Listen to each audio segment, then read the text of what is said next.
Hello and welcome back to Energonomics. I'm your host, Richa Mishra. Today, we are talking about a quiet revolution happening at your local car dealership. For decades, petrol was the undisputed king of Indian roads. But the latest retail data shows a massive shift. Alternative fuels, CNG, hybrids, and EVs have surged to over 40% market share, running neck to neck with traditional petrol. A big catalyst behind this shift is the rollout of E20 fuel and the wave of consumer anxiety trailing behind it. Social media is flooded with warnings about clogged fuel filters and corroded engines. But what is the actual ground reality inside the workshops? To separate online panic from showroom facts, my guest today is Saharsh Damani, the CEO of the Federation of Automobile Dealers Association, or FADA. Welcome to the show, Mr. Damani.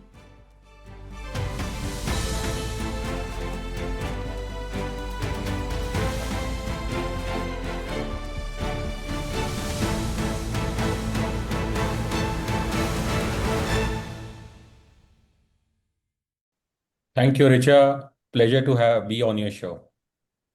So let's dive straight into the deep end. And, as I also had asked you, that if you scroll through YouTube or X, you will see furious vehicle owners claiming E20 fuel is ruining their engine, causing starting troubles, and clogging filters. Now, your organization represents over 30,000 dealers across India, and your leadership recently stated that official workshop log shows zero documented E20 specific complaints. So, how do you explain this massive gap between online outrage and your actual data? Richa, just before we begin, small correction. We are, as FADA, we have 15,000 dealership outlets and 30,000 outlets, and not 30,000 dealer owners. So that is the first correction. Second, if I would, never dismiss what a customer is saying. If somebody says that his vehicle is having a starting trouble or a filter has clogged, the symptom may be real, but experiencing a problem and scientifically establishing what caused that problem are two absolutely different things. And I think that explains much of this gap between, the social media and what we are seeing at dealership workshops at our members workshop. So on social media, the sequence can very quickly become: I filled E20, my vehicle developed a problem, therefore E20 caused that problem. At an authorized workshop, we cannot walk like that, or we cannot work like that. We look at the diagnostic codes, service history, filters, injectors, fuel systems, aging components, and where necessary, the if necessary, the fuel itself. The symptom is an observation, and the causation requires a clear diagnosis.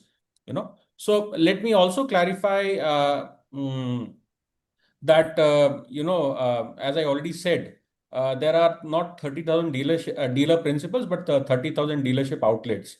And we had reached out to our general counsel, and there are more than 60 dealer representations in the council who come from all across India, from all the states which are present in India, and different vehicle categories made with the two-wheelers, three-wheelers, passenger vehicle, commercial vehicle, tractors, and wheeled construction equipments.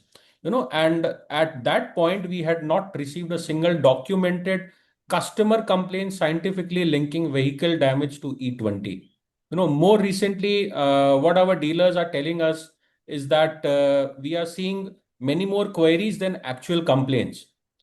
So now, if you look at this from an ordinary citizen's perspective, when you and I buy a car, we don't personally take it into the laboratory and repeat 40,000 to 60,000 kilometers of durability testing.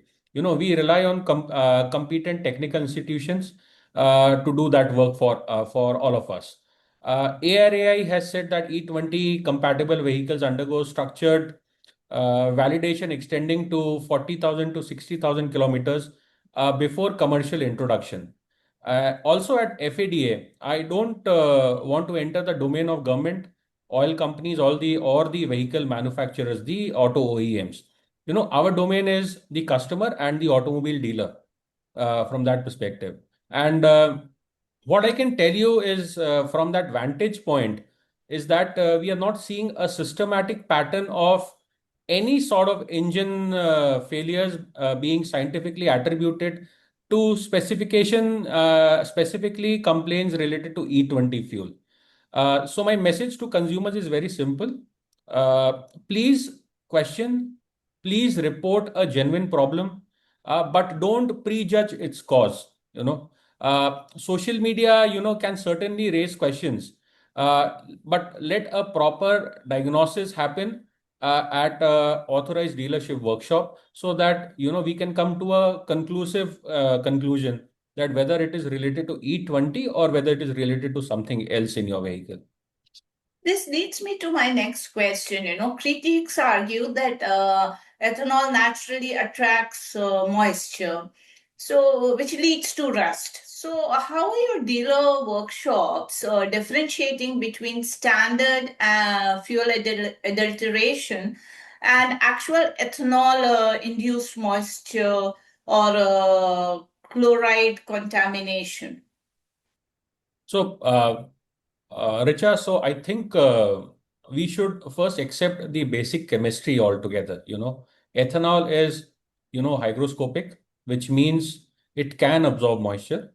But that fact by itself, does not mean that specification compliant E20 will automatically create water in fuel tank, will cause rust or damage to the vehicle.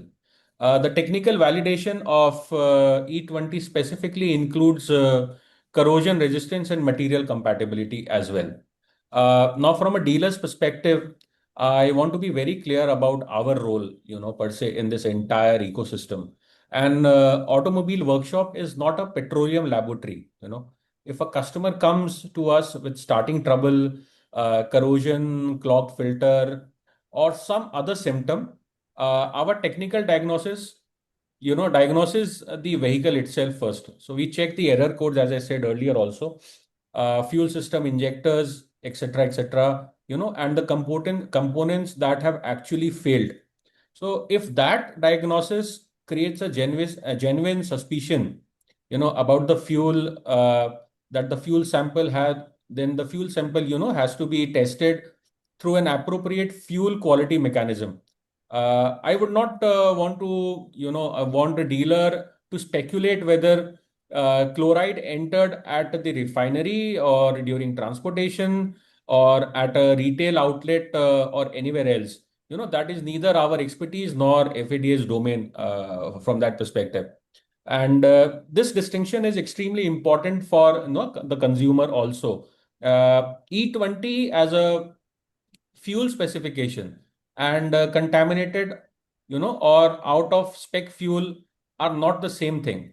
Any fuel, ethanol blended or otherwise, also has to meet its prescribed quality specification. There has been considerable discussion recently about chloride and moisture as well, and a lot of buzz in the social media. The latest automobile testing report by the three public sector, oil companies covered more than 100 refinery petrol samples. Ethanol from, I think, around 80 distilleries were covered, and more than 80 E20 samples, from depots and terminals. And also inspections of underground tanks of around 90,000 fuel stations, were taken into consideration. Um, so all they reported that the samples were within the stated chloride limits and found no water ingress in those underground tanks as well. But I don't even want the consumer to take FADA's word for fuel chemistry. Our message as dealers is very simple. If your vehicle has a problem, bring it in. Let us diagnose the vehicle scientifically. If the evidence points towards any sort of fuel quality, let the competent agency test that fuel. So don't let's not blame E20, automatically, and also let's not blame the fuel supplier automatically. But certainly, we should not also blame the customer on the other side also. So we first need to establish that root cause, and then have to solve the problem collectively in this case. That's very well explained to us. But then, immediate question that comes is what happens about legacy fleets? What do your dealers tell someone, rolling in with a 2018 petrol car that wasn't built for E20? Uh, are people asking for retrofits? For a 2018 vehicle, ma'am, see, the thing is, the fuel which used to come at that point of time is what the vehicle manufacturer used to say, that either it is E5 compliant or E10 compliant or E15 compliant. But at that point of time, no E20 fuel was available. Hence, nothing related to E20, was mentioned either in the manual of the vehicle, or in the fuel lid. The sticker used to there was no sticker per se. But that doesn't mean that that vehicle is not compliant. There's always a safety mechanism which is put into place. And I'll give you a very simple example. A two-wheeler is meant to be driven by two people. But in India, if you see, many a times there are three people on the bike, or four people, or even five people on a two-wheeler which are riding the bike. So does this mean that it will break the frame of the vehicle? No. Why? Because there is enough margin of safety put into place that a vehicle which was built for two people can also uh, take the pressure of four or five people who are sitting and driving it. So this margin of safety is equally, well established in a vehicle from a fuel perspective as well. And therefore, if we see say that legacy vehicles are not E20 compliant, yes, at that point of time there was no E20 fuel, and hence it was not mentioned. But where there is enough margin of safety in place, and due to that, there is no issue specifically from engine failure point of view that your vehicle is not compliant. But yes, there is one thing which the government has also announced that, and they have also clarified, yes, there will be certain fuel average drops coming in legacy vehicle. But then these average drops will happen in BS3 or BS4 vehicles, which are, say, 2010 or 2015 manufactured. So in that, the fuel drop may be around 4 to 6 odd %. But then we also need to understand that fuel drop happens because of multiple reasons. E20 is just one of those reasons. The way you drive your vehicle, the way you upkeep your vehicle, the kind of tire quality you have, the kind of tire pressure you maintain in the tires, all these components, define how your vehicle efficiency comes up. So therefore, just blaming E20, I don't think is a good reason, to blame the entire fuel mechanism in the country, that E20 fuel is bad for my vehicle. It's rather assuring, and I'm glad you elaborated and explained it in depth. But now let's talk a little about the business impact. Now, FADA's recent retail data shows, if I'm not wrong, that alternative powertrains are capturing roughly around 40.59% market share, with petrol sitting just at about 41.68%, if I got the numbers right. So, what I wanted to know was that is this a genuine push towards green energy, or are buyers running away from petrol because they are scared of E20? So, ma'am, if you see, FADA has been releasing the retail numbers for quite some time, and we have also been releasing the fuel-wise market share from for more than 2 years now. And if you see the fuel-wise market share, the contribution of petrol is coming down for more than 1.5 years now. And the reason is very simple. Uh, Customers go by the pure arithmetic in terms of the kind of mileage or kind of per kilometer cost which their vehicle gives. So initially there were only two fuel types, majorly petrol and diesel, but then CNG came into play, and a lot of customers started migrating from pure fuel, a pure petrol vehicle, to a CNG plus petrol vehicle, because of a very simple reason, that the mileage which they were getting and the cost of per kilometer, was coming down for them. Then came the era of hybrid vehicles, which again brought the cost down, followed by electric vehicles, which has the least cost in terms of per kilometer run. But at that point of time, the cost of batteries were quite high, and as we saw that the battery prices are coming down, the penetration of electric vehicles started going up for a very simple reason, that if a petrol vehicle gives you the efficiency is like 1 kilometer will cost you around 10 odd rupees. In electric vehicle, 1 kilometer will cost you around 1.5 rupees. So the math is very simple, and customers are going behind this math because from a daily run point of view, this is where this do savings, and hence a lot of migration is happening from pure petrol vehicle to either all of these green fuel vehicles, which includes CNG, hybrid, as well as electric vehicles. And if you see for last 6 odd months, this migration has even gained much more pace. And the reason is very simple.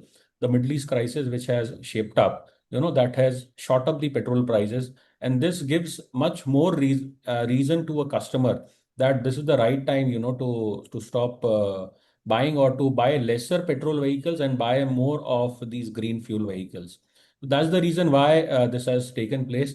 And of course, this E20 buzz, is also creating concerns among customers' mind. So this has been an added, lever in terms of why migration from petrol is happening to greener fuel of vehicles. Looking ahead, if you're looking ahead, the government has clearly hinted that E20 will just be kind of a launching pad.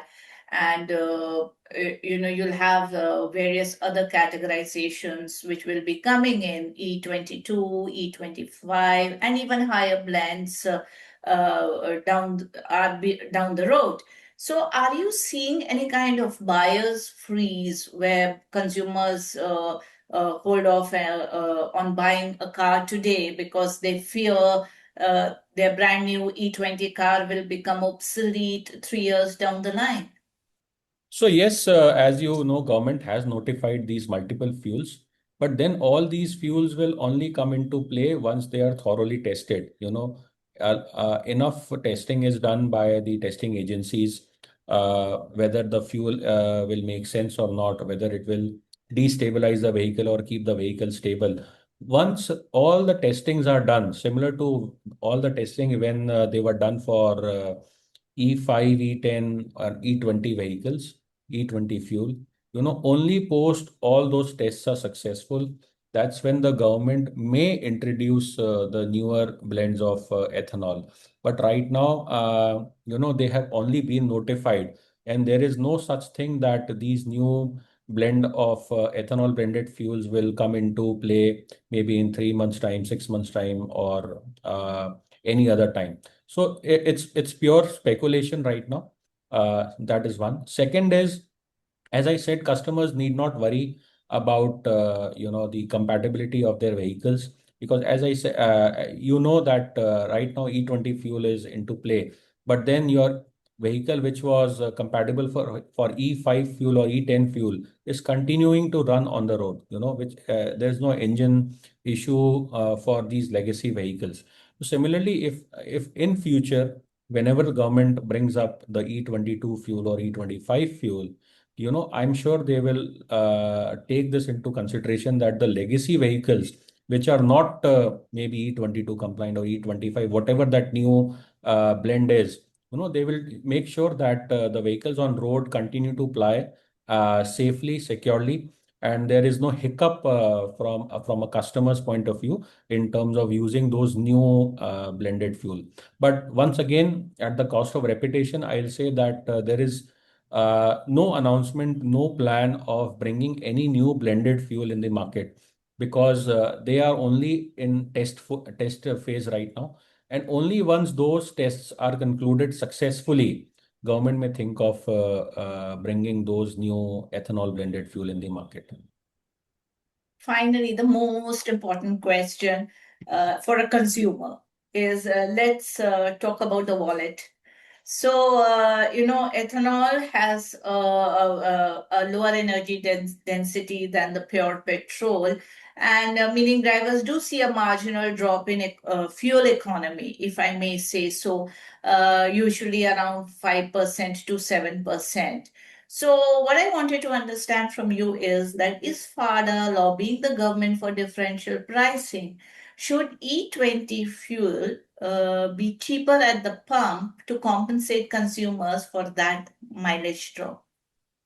So first, I would slightly qualify the mileage number. There can be, as I said earlier, also there can be marginal fuel efficiency impact, and we should acknowledge that transparently. But 5 to 7% should not be treated as a universal number. ARAI control testing has indicated roughly 2 to 6% range, while the government has spoken of around 3 to 5% for certain vehicles originally designed for E10 compliant vehicles, So the real world mileage, of course, also varies significantly, with traffic, driving style, tire pressure, air conditioning and maintenance and all those stuff.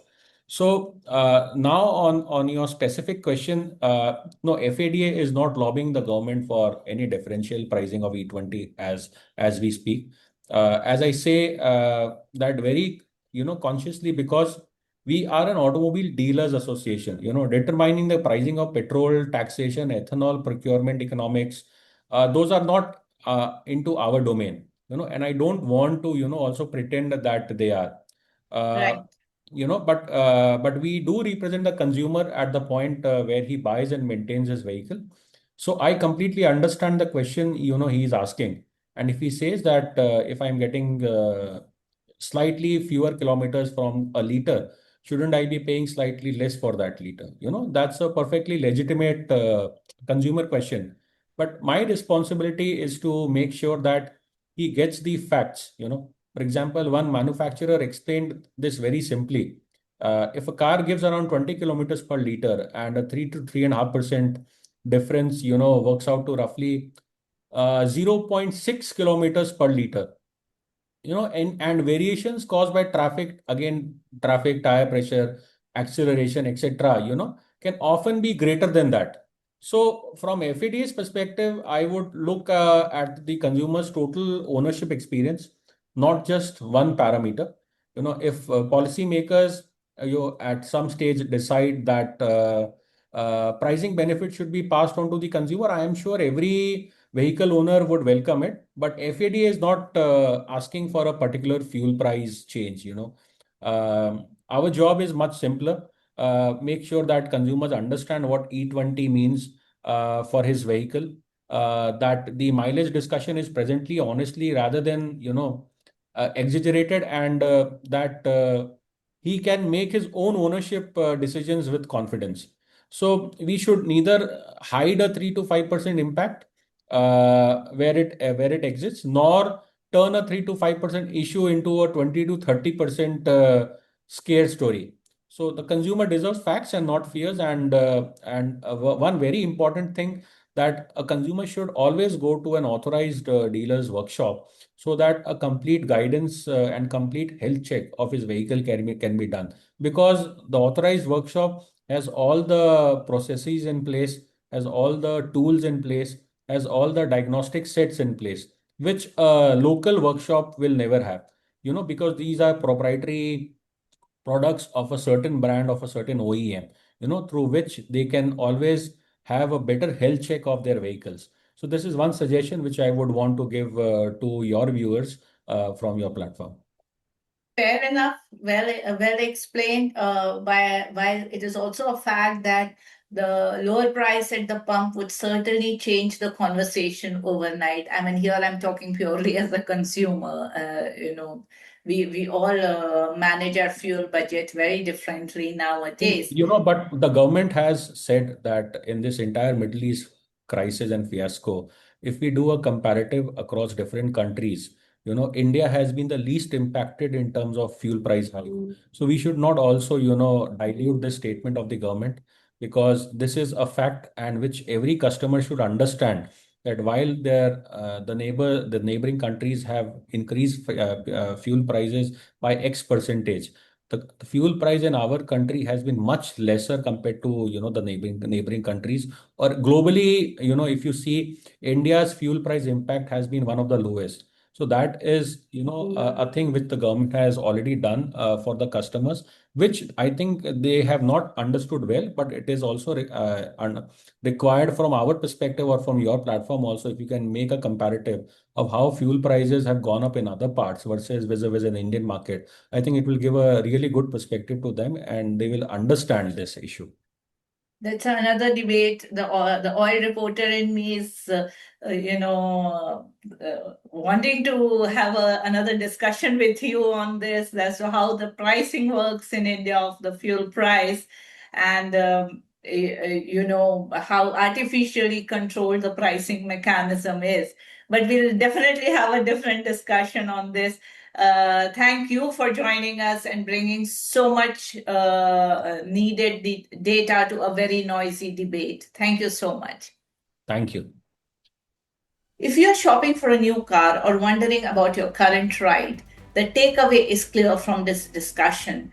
Check your vehicle's compliance date, stick to the authorized fuel stations, and don't let social media forums dictate your next big purchase. Thank you for viewing. Don't forget to hit subscribe, leave a review, and we will see you in the next episode. That is all we have. And to listen to the full conversation, listen to the link below.